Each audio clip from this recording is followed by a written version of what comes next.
Welcome in, everybody, to another episode of the Fourth and Goal podcast. We are now in double digits, episode 10. Rob, you are here. You were a little sick. Yeah, first time I've been sick in a while, actually, but I got a hoarse voice over here, so apologies to the viewers if I sound funny. But just like when it's fourth and goal, sometimes you got to sack it up and play like a man, so we're here. The question is, are you going to play like Amon-Ra St. Brown with the flu or like Patty Mahomes with the flu? Because those are two very different games. Like MJ with the flu, baby. Let's go. So Amon-Ra, got it. Okay, well, let's get into it. We got a lot of news and notes to talk about. And the first thing I want to talk about is all the QB injuries. We had Kirk Cousins, torn Achilles, out for the season. And I'm a Lions fan. Obviously, the Vikings are rivals. But, man, I feel that fucking sucks. Sucks for the Vikings. Sucks for Cousins, I feel. And then you also had Stafford go down, Pickett go down, Tyrod go down, and Ritter kind of went down. He got cleared, but they stuck with the backup. I don't know what's happening there. I mean, that's just typical Atlanta Falcons. But, you know, we got, I think, maybe one clean sheet of not having injuries start us off in epic fashion and not in a good way. Unfortunately, we're back. It really is a bummer. I think Kirk Cousins, we're all feeling for him. Those Achilles injuries are particularly venomous and menacing, especially after that wonderful quarterbacks series that I think we all watched on Netflix. Who doesn't root for Kirk Cousins? The dancing, the bling. I don't know what that does for the Vikings, who might have been the cardiac Vikes yet again this season. Starting out slow, just getting into form. We even had some primetime Kirk showing up.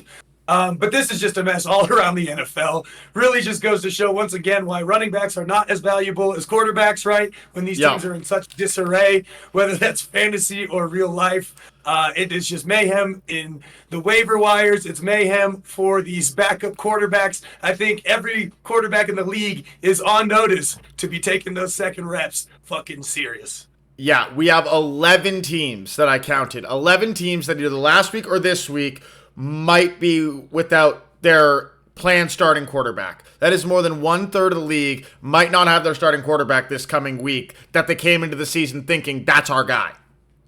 At least there's that new rule, like that new rule that came in place in the Niners-Eagles playoff game, right? When Purdy was out there, the broken elbow playing, is definitely like looking quite savvy and at this point. For sure, and yeah, because you got some desperate ass teams out there. Like they're looking anywhere they want to look to find anything of a QB. We'll get to a little bit of that in the trade deadline. Right. I mean, Taysom Hill's probably one of the most valuable players in the league right now, the way he can plug in at anybody's quarterback, right? So that's where we are in the NFL today. Fair enough. Yeah, no, absolutely. But anything else you want to talk about regarding the QBs, or do you want to move on to the trade deadline? Yeah, I think the trade deadline's more exciting. There's a lot that kind of plays into all the quarterback injuries anyways, right? So I think the big move, I don't know from my point of view, but Dobbs to the Vikings was kind of interesting. The Cardinals was just ready to get rid of him, right? Like, I just found that. But more interesting to me is the Commanders' defensive line blow-up. The Washington football team, yet again being the football team, trading. Also, the fact that Montez Sweat went for a higher draft pick than Chase Young. Yeah, I think that has to do with a lot of people are worried about Chase Young. Like 2 of his 4 years in the NFL, this being his 4th, he's had major injury issues, so he's a health risk. But yeah, I want to dig into the Montez Sweat trade for a second, and just the Bears in general, because the Bears make no sense. Like, this is a bad team. They are tied for the 3rd worst record in the league. They are a bad team. They have almost no one, maybe Jalen Johnson, but even he asked to be traded, who they didn't trade, by the way. He's on an expiring deal. They trade a second, that's a high second, for Montez Sweat on an expiring deal. And, like, I've heard the argument, oh, well, you could franchise tag him or sign him. And I'm like, well, one, he can sign anywhere, and he's not going to want to sign with the dysfunctional team. And 2, if you franchise tag him, then you let Jalen Johnson, who you could have traded for good assets, go and don't franchise tag him. It makes no sense. I don't get what they're doing there, and it makes your team better, hurts your pick in the first place when you're trying to rebuild. I don't understand the Bears. They're so bad and yet so stupid, too. Bears, the Bears, the Bears. Chicago's finest. Yes, this is not 1985 anymore, gentlemen, ladies and gentlemen. It is. They should be doing the exact opposite, right? They should be trading away marquee players, stockpiling picks, and rebuilding through the draft. This is incompetent management. As you've said all along, this was the worst team in the league this year. Yeah. I'm getting kind of close on that. I did pick them this week because I was being a little anti-Charger, fun with Tyson, but that didn't work out very well, obviously. So, yeah, I think the Bears are the Bears, right? Are there any other trades? I know you guys got Donovan Peoples-Jones up in Detroit, out of Cleveland. Did you need another wide receiver? I mean, Josh Reynolds is a piece of hot garbage. I still love Josh Reynolds. You know my thoughts on Josh Reynolds. I still think he's fine. I don't. Listeners that followed Drew blindly into the Josh Reynolds rabbit hole on Monday Night Football, you and me both, folks. He's still done it 6 of 7 weeks. I'm still not done with Josh Reynolds. But either way, the Donovan Peoples-Jones trade was fine. Like, fine. It's a 6th-round pick, whatever. I'll take it. He fits, but I don't know where he fits because, again, like, Amon-Ra is the clear 1. I'm perfectly fine with Josh Reynolds as the 2. And then Jameson Williams, you want to give field time. Now you got Donovan Peoples-Jones. So it's like, I would have getting an elite wide receiver. I don't totally understand getting, like, another wide receiver that, to me, is at the same or similar level to a Josh Reynolds, to a Jameson Williams, to a Khalif Raymond. It's like, okay, but it's a 6th-round pick, so I don't care. He is a Michigan guy, Michigan native, cool.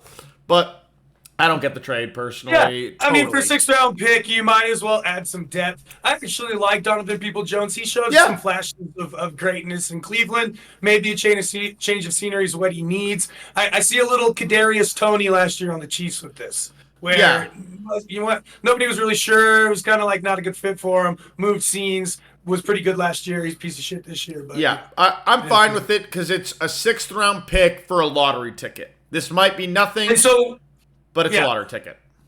But just quickly back to the Washington football team. What do you think the rationale is behind blowing up that defensive line? It just wasn't working out for him, right? I think both these guys on expiring deals. You're not in a position to win. You don't have the quarterback of the future. You're missing a lot of pieces in other areas of the team. I think it's just like they're doing the opposite of the Bears. Like they're doing what the Lions did. The Lions, like when this staff came in a few years ago, they just tore the thing down to the studs. Like, and this, I look at the Lions as the perfect example of this. Obviously, I know them the best, but in the Matt Patricia years, they tried to do this. We're going to sign free agents. We're going to sign big name guys and then build around them in the draft. That did not work. We just ended with a bunch of bloated contracts. The new regime came in and said, we're just going to draft. We're going to trade assets. We traded Stafford. We got some picks. We traded other guys. We got some picks. We're just going to stockpile picks, and then we're going to build a team in the draft. And then whatever we don't have, once the team is there, once the core is there, we're going to build around them. And I'll tell you right now, that system works a lot better. So I like what the Commanders are doing. They know they don't have it. So they're like, let's stockpile some picks. Let's get a good draft in here. And let's build properly through the draft. Don't do the fucking Bears thing and try to build through big contract free agents. That makes a lot of sense. And I didn't even think about the new ownership group. Obviously, Magic Johnson is cleaning house, getting rid of any. It's like when, it's any situation when there's this sort of regime change. They're cleaning house. They're not responsible for these picks. As you said, they're not really contenders. Might as well take it down to the studs, right? Yeah, I will say it hurts your over. It hurts your over because you have them over 6.5, and that's not helping. It does. But you know what? We're already at 3 wins.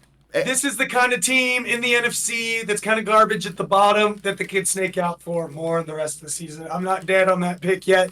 And the way these turnover quarterbacks come in and win those games for these teams, like any game against the Giants is winnable. Any game, you know what I mean? So this is definitely we're still in the hunt. We're still in the hunt. And again, maybe this is one of those addition by subtraction sort of things. Well, let's move. You speak of the Giants. I mean, I think that's a perfect segue to this week's games, and we'll talk about. We'll go from worst. We'll start with the worst, so it only gets better. The Giants. -9 passing yards. Worst of the century. Right. And that was like Joe Thorpe was playing against a bunch of like cigarette smoking white dudes, and they were still throwing for more yards than this Giants team did. Yeah. I happened to catch a couple seconds of that game, unfortunately. I'm so sorry for you. Are you okay? It was luckily it was red zone, so it was the part of the games where they were like kicking field goals. Okay. I was worried for your livelihood. No, this was just god awful. I don't know if the Chargers medical staff was onto something with their actions down there, but this was this was. Sorry, That's so dark. That's so dark.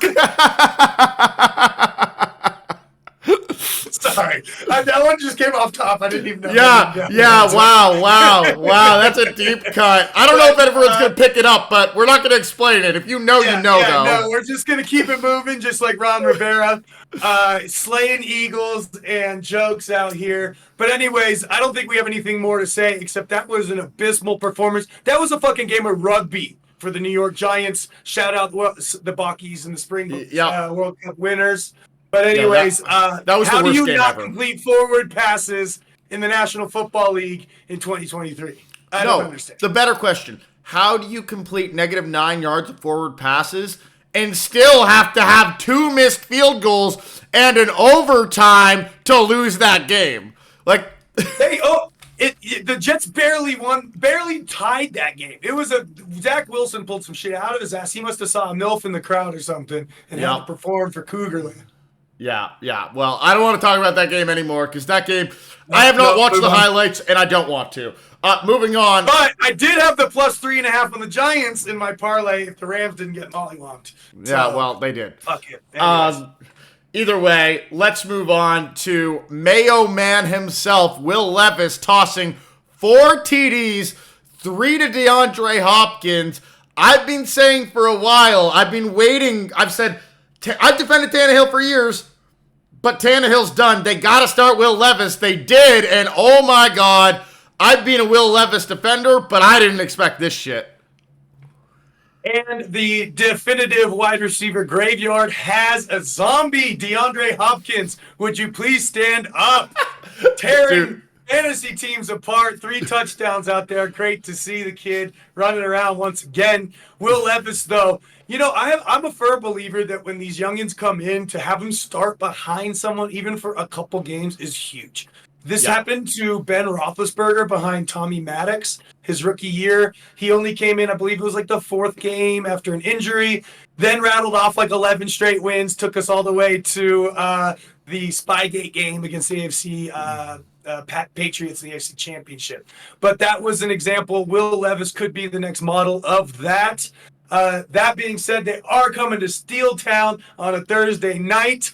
I cannot wait. We are going to see if this guy is for real. The biggest thing for the Titans, though, is they have a shot at that division. Well, I guess the Jags might not the division, but shot at playoffs. Not the division, but shot at playoffs. The wild card is in. The wild card's in the running, right? There's enough AFC teams eating each other alive, cannibalizing. So we'll see. But that was an exciting debut. One of only 2 quarterbacks in history to start with 4 touchdowns. Can you name the other 2, Drew? Well, you have it on the agenda here, so I do know it, but it's Fran Tarkenton and Marcus Mariota. So, I mean, Tarkenton's great company, but Mariota maybe not. Funny enough, also for the Titans, right? Yeah, Mariota. Exactly. You said most of everything to say about this game. I think the only thing is you talk about a guy starting behind a guy. Ryan Tannehill's not a bad guy to start behind. Again, he had a number of very productive years with Tennessee. Like a few years ago, Tennessee was the number 1 team in a stacked AFC. When the Chiefs, the Bengals, the Bills were all kicking, Titans were the top team not that long ago. Tannehill's a good guy to learn behind. He's just old. He's not a bad all-time QB. He's just old, and that's okay. Let's move on, though. I want to talk about some other rookies. We had the number 1 and number 2 picks playing against each other. The number 1 pick came out on top. Bryce Young got the Panthers their first win.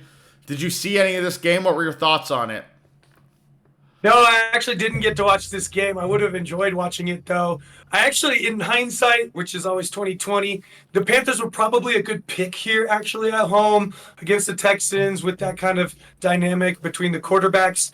Another sloppy game. This game looked ugly from what I was able to witness in highlights and whatnot, a field goal fest. But I mean, maybe we'll see a lot of these guys to come. Overall, pretty shitty game, pretty terrible franchises. We'll see. I did take that fun little bet where it would be 1 touchdown for Bryce Young and 2 for CJ Stroud. It was 1 for Young, 0 for Stroud. Thank you very much. Fuck USC.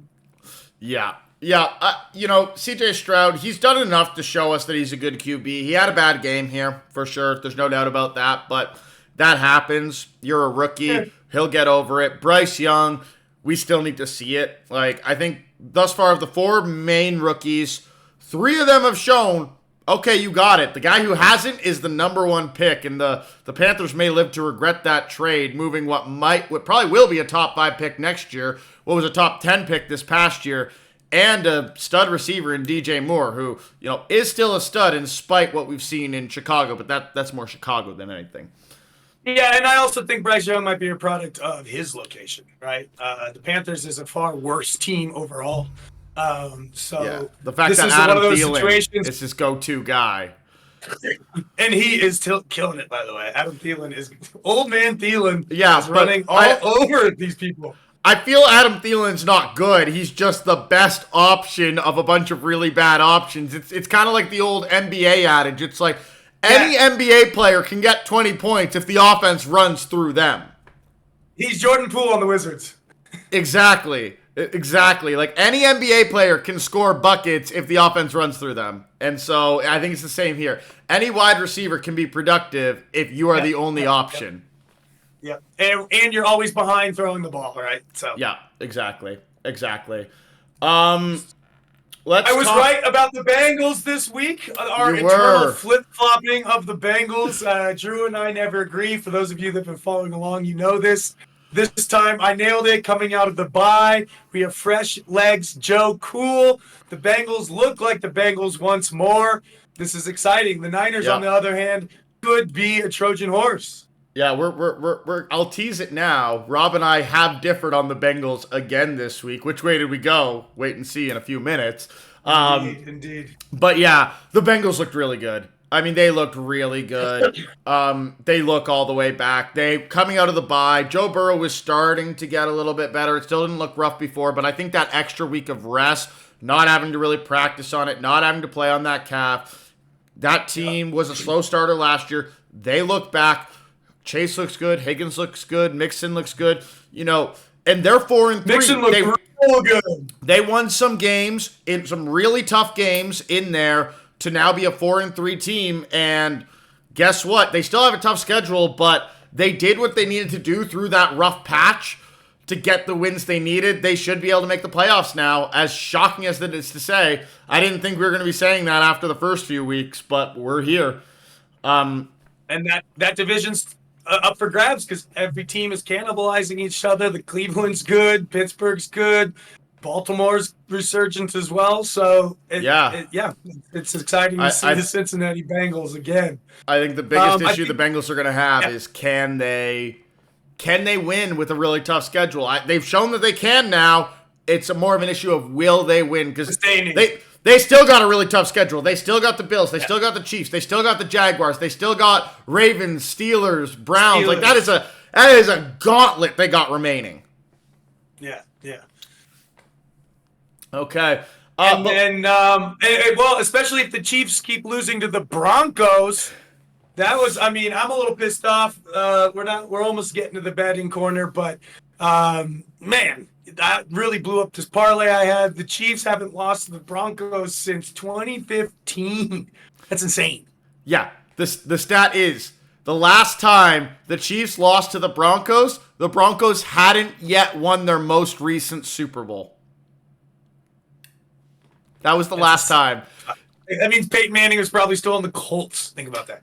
No, he was on the Broncos. It was his last year with the Broncos. 2015, yeah. Okay. Yeah. It wasn't that, but still, the fact that they hadn't won that Super Bowl, the fact that it was that Broncos team was the last time, because they lost the second game of that year to the Chiefs, and that was the start of this losing streak. That was the start of this 16-game losing streak. Was their Super Bowl season.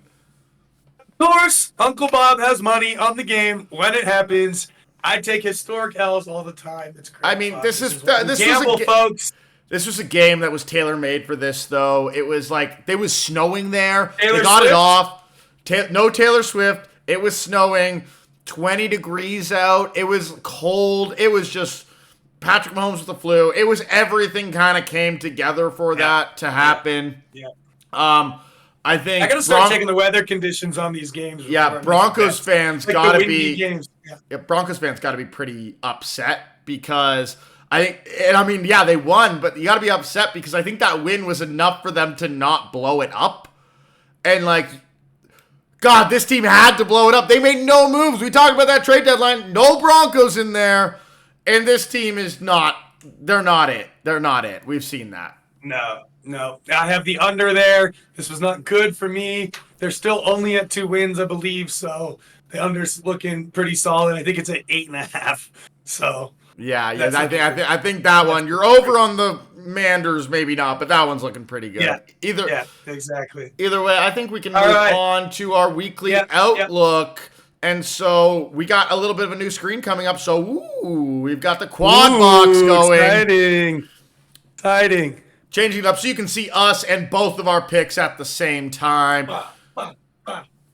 So, Rob, why don't you start it out? Walk us through a bit of your picks and some games you like, maybe some games you don't like.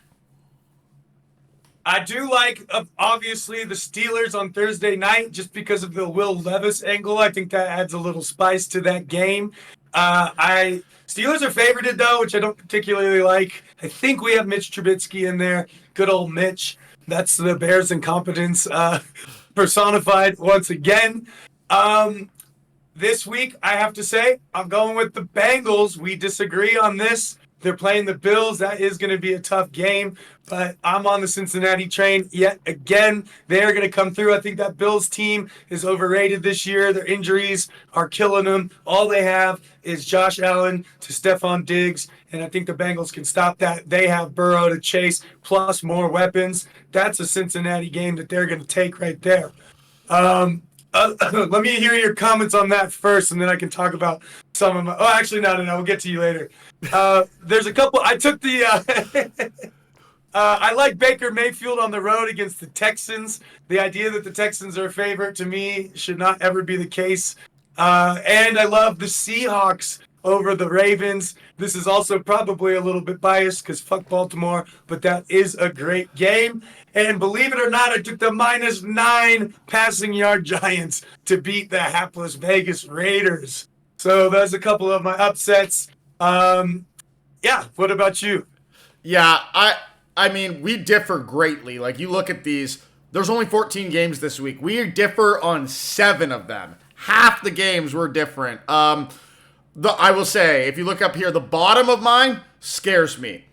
All road teams, and most of them road dogs. So, like, that's risky. I acknowledge, but I felt I wanted to get a little bit more wild this week. I felt some of these had the opportunities. Like you, I took the Giants in that game. Danny Dimes supposed to be coming back, and the Lions were able to run all over the Raiders. They got Saquon Barkley, who is able to be productive still against a much better Jets defense. I don't need them to have passing yards. I just need them to run. And the Giants defense is playing really well. So yeah. I think they can take that game. Can take that game. They have traded Leonard Williams. That's obviously a big factor in their defense. But, I still think they can take this game, even though it's on the road, because the Raiders look terrible. You talked about the Bills-Bengals. Let's talk about that slightly. I really like the Bills. I think they're coming back, and we've seen one good game from the Bengals. I still need to see a bit more. This is a really tough game. It's on Sunday Night Football. I think the Bengals is the right pick. I wouldn't bet on this game. And there's a little bit of side Bills homerism, because I do like the Bills. They're not my team, but they're like my second team. So I'm going with the Bills. You guys are up north. Yeah, exactly. They're up north. They're in the cold. I'm going with the Bills. I like the Bills, but I'm not touching this game. I'm not touching it with a 10-foot pole in terms of bets. I'll put like one small bet in for the live stream, but I ain't putting big money down on this one. Yeah, I could go either way. It's going to be a shootout. Hopefully, it should be an exciting game, though. I think it might be the game of the week, in my opinion. Oh, yeah. There's a few really good games this week and a few terrible games. That's a great game. Yeah. You also have the Dolphins at Chiefs. That's also kind of a primetime game. In Germany. In the Germany. First game ever in Frankfurt, and they're getting a damn banger over there. I hope they love that game because that's an absolute stud fest. You also have the Seahawks at Ravens. Two bird teams, two really good teams, division leaders over there in tough divisions at that. So, two impressive teams there. But then you got some stinkers like the Rams at Packers, especially if Stafford's not able to play. The Vikings at Falcons with no Kirk Cousins. And what's it going to be? Heineke. Josh Dobbs versus Taylor Heineke. God, you got the Commanders after all these trades and the Patriots, which I acknowledge. I did say pending trade deadline I would change some of my picks. I kind of want to change my Commanders pick to the Patriots if I'm being honest. Right?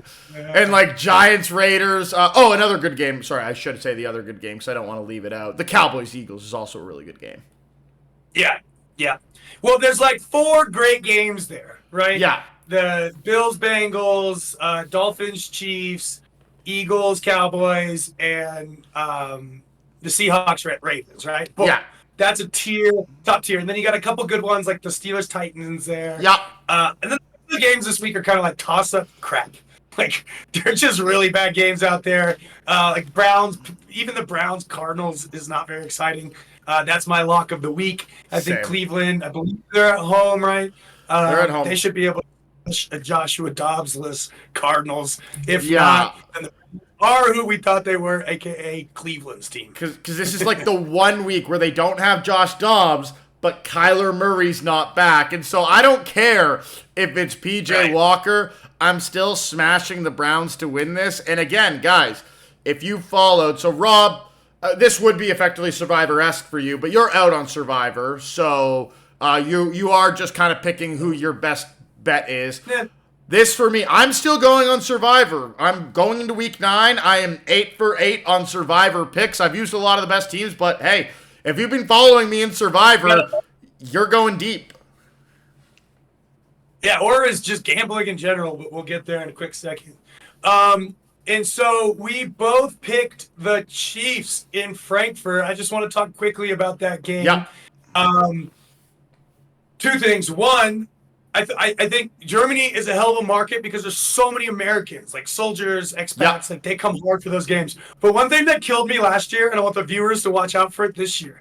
So they always sing Sweet Caroline and Take Me Home Country Roads at the end of this game. They did it last year. At least in Munich, which makes more sense. Frankfurt, hopefully they do it. And the announcers all go nuts. Like, oh, I can't believe that these Germans know about these 2 songs. If anyone's ever been to a single Oktoberfest in your life, you know that these 2 songs come on like every hour and everyone stands the fuck up on their tables and clinks their big ass beers together and sings this song. Germans, Americans, everyone there. So it's not a surprise to me, but I love the enthusiasm. I think this is going to be a gangbangers of a game, and I'm looking forward to it. It works out well. I'm an early morning person, so there's nothing like waking up right around 7 or 8 and seeing some National Football League on the telly. Yeah. And then, we did talk about, so the only thing I'll say, we did split on a lot of these really good games too. That's the only one we didn't split on. You got Seahawks, I got Ravens. You got Eagles, I got Cowboys. You got Bengals, I got Bills. I think you're taking the favorite in 2 of those 3. I'm taking the favorite with the Ravens because I think the home team's the favorite in all those, which makes sense being high-powered games. Yeah. The Cowboys is the one. And I'm a little worried because we talked about the Seahawks. We talked about West Coast teams going to the East Coast and playing early games. Are tough. Yeah, and that was actually like the one thing that made me not want to do it. But my hatred for the Ravens was a wash for that. And you know me, I can't take my fucking personality out of anything. So Let's go Yeah, Seahawks. the one that's going to be interesting. I took the Cowboys because the Cowboys, they do one of two things. They either dominate a team and look like the best team in the NFL, or they're Right. terrible. Right. And it's literally a coin flip. So I took this and Yeah. I'm basically saying, hey, Eagles are favored. I'm going to take the underdog because to me, it's a 50-50. It's do the Cowboys show up or do they not? Yeah. That's all that The matters. Cowboys and the Steelers are the same team in the sense that we're 50-50, but in opposite pendulum directions. The Cowboys are 50-50, excellent or shit. The Steelers are 50-50 because it's down to the last possession and we either get the win or don't, right? It's a consistency 50-50, right? Yeah, So, exactly. As I tell you, and I've said it before on this, and I'll say it again, I stay away from betting on Steelers and Cowboys because you can't get it right. You can't be Right. consistent on betting on those teams. It's not physically, humanly possible. But with that, And speaking of bets, why don't we hand it over to the best bets with Bookie Bob? We both had pretty bad weeks last week. Drew, why don't you talk about your misses? yeah, so, I mean, last week, I didn't love any of the specials. There was nothing I loved. There was nothing I really loved. So I went with a bit of a wild card. I did a big Bills parlay on the Thursday night game. And it just missed because Diggs didn't get to the 100 yards. Gabe Davis was more used than Diggs. My parlay was all about Diggs being a god, and he wasn't. It was fine. That was $5. The one that hurt me was Josh Reynolds. I did put $30 on Josh Reynolds to go for the over. First time he didn't hit the over. The funny thing was, I literally did it because Rob came in and he put $10 on Josh Reynolds. And I'm like, man, I can't let him put more on Josh Reynolds than the Josh Reynolds guy do. So I had to put down 30. Maybe I was a little bit overzealous, but I still like Josh Reynolds. Though the Donovan Peoples-Jones of it might make me a little bit more cautious in the next Lions game. Yeah, I don't know how that's going to switch things up. I'm off the Josh Reynolds train just like that. I actually had a pretty good weekend heading into that Lions game. The only thing I would have done, that Chiefs game really fucked me over, and I probably shouldn't have thrown out on that rookie touchdowns bet. That just was like too much fun. It was too well designed of a bet for me. So I had to take it, but overall, it was pretty close for me. I hit most of mine. Where I really lost it was I was so big on the Lions heading into Monday night. I knew they were going to smash, but I just didn't take the chalk bets. I should have just took the spread, the win, kind of these easy ones. I got it too heavy on Josh Reynolds. I was drinking the Kool-Aid, so I ended up pretty down. So that brings us to the numbers. Hang on, my voice requires a little water here. But yours truly, Uncle Bob, is sitting at minus 26% on the year. I have lost a quarter of my fortune at minus $39. Does that math that up? That's more than a Might be a third of your calculation fortune. That's more Yeah, than a third. there's a little bit of a calculation error there. That's about 40% of my fortune.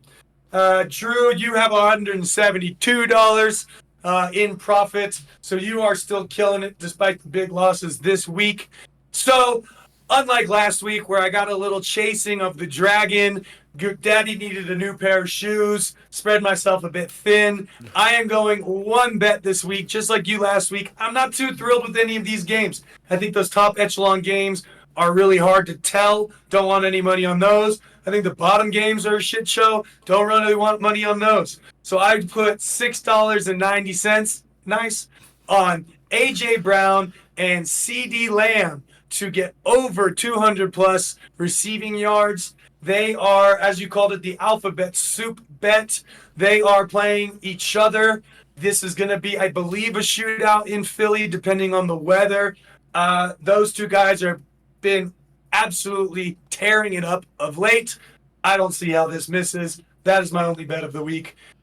Although, I am waiting for another alphabet soup, TJ Watt, to have some sacks. We're going to see if that develops in the next couple days.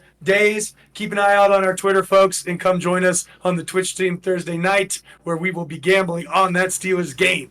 But what about you, Drew? What are you thinking? Yeah, so I also went in only $5 on the alphabet soup, CeeDee Lamb and AJ Brown. I like it to happen. I mean, AJ Brown's had, what is it, like 4 or 5 straight games with 125 plus yards, which is absurd. I think it's 5 now, yeah, because it's since week 2. Yeah. he's being absurd. Or no, 6. It's 6, which is even more absurd. I don't know if he'll get it this game. Because the Cowboys have really good defense, and that can't be overlooked. But he's still going to be looked for by Jalen Hurts. He's still a big body receiver who can play some games with jump balls. And then CeeDee Lamb is going against still a pretty beat-up Eagles secondary. Yeah, they got Kevin Byard, but Kevin Byard ain't going to be covering CeeDee Lamb. And so Dak Prescott seems to really like CeeDee Lamb when they actually are in close-ish games. Last week was a perfect example of that, at least at the start when CeeDee Lamb was getting all the play. I expect this to be a fairly close game or the Cowboys being behind. And so, CeeDee Lamb to me is the guy carrying this, not A.J. Brown, but A.J. Brown can do it too. And then my other one was Jamar Chase going for, it's a same bet, but it's Jamar Chase and Stephon Diggs. Same 200-plus combined between them. These two going against each other. The odds are different. So A.J. Brown and CeeDee Lamb is plus 185. This is plus 240, which actually I find shocking because I personally like this one more than I like that one. And that's because I'm like looking at this one pretty hit. I might end up on this one as well come game day. I do like it a lot. Yeah, because Jamar Chase has just been going off lately. The Bills secondary has been absolutely beat up. They did just trade for a guy from the Packers. Who was that? Rasul Douglas. That wasn't a bad trade. That is a corner that helps them out. But they're still really beat up at DB. It's still a problem that they have. And then Stephon Diggs. Okay, he wasn't used that heavily last week. If you're saying that Stephon Diggs having 70 yards means he's not going to have a 100-yard game, go! Like you're out of your mind. Stephon Diggs is the man. He's gonna still play. He's gonna get it. I'm not worried. This one I like more than the other one, even though it's worse odds. Yeah, I will very likely have $4.20 on this. Nice. By the time all is said and done, heading into Sunday, that's going to be a fun game. It just seems like something that would be easy to hit there. The other one I was liking into Thursday night was the under on Steelers Titans, but with the Will Levis factor, I'm backing off of that. I don't really know. I'm not too worried about the Steelers scoring a lot of points. I think this could be a regression game. It's on a short week for Will. I really think an under could be spicy in that Pittsburgh-Tennessee game. And Thursday nights are always so hard to bet, so hard to pick because there's so little prep time. You got like 1, maybe 2 games of prep time. In the NFL, you don't look forward. And the over has been smashing on these Thursday nights. If you look back, the Jags Saints went over. The first 3 or 4 games of the season, that Lions Chiefs to open up was a that wouldn't have gone over. No, it wasn't. That was 21-20, and those teams were a massive over. That was they probably had. That was under. Yeah, but that might not have. But if you look at these scores, they have been quite high. Sure. But there's also been the ones that aren't are very low. So. It is all over the place. But anyways, I think the moral of the story this week for me is tuck it in a little bit, son. There's a long season ahead. I want to make sure I got enough money in the bank to take us through the winter. Well, but there are rebuys. I think these games. You can rebuy. I always have a rule that you're not allowed to go back to the ATM in a casino. So I'm going to try to avoid that here. But anyways. Really, for me, it's just the fact that most of these games are coin flips. I'm a little scared of them. I might be taking player props here or there, but otherwise, let's just get a cool recovery on the alphabet soup. Hopefully, we get some TJ Watt stats up there, and that's it for your boy, Uncle Bob, with Best Bets. Any last comments from you, Drew? Nope. I think that's it for episode 10 of the Fourth and Goal podcast. If you're not already following or subscribing to us on YouTube here or other social medias, we recommend it. It's the same tag everywhere at Fourth and Goal 101, the same you're seeing in this YouTube video. So go follow us on Twitter to see our new bets, on TikTok to see videos, Instagram, YouTube here, and Twitch as well, where we do live streams for all the primetime games, Monday night, Thursday night, and Sunday night. We have a good community there. It's fun. Got a Discord going, so tune in to all those. And for now, if we don't see you at those live streams, we will talk to you through the podcast next week. Thanks for coming, folks. It was a blast. See you next time. See you next time. Go Steelers.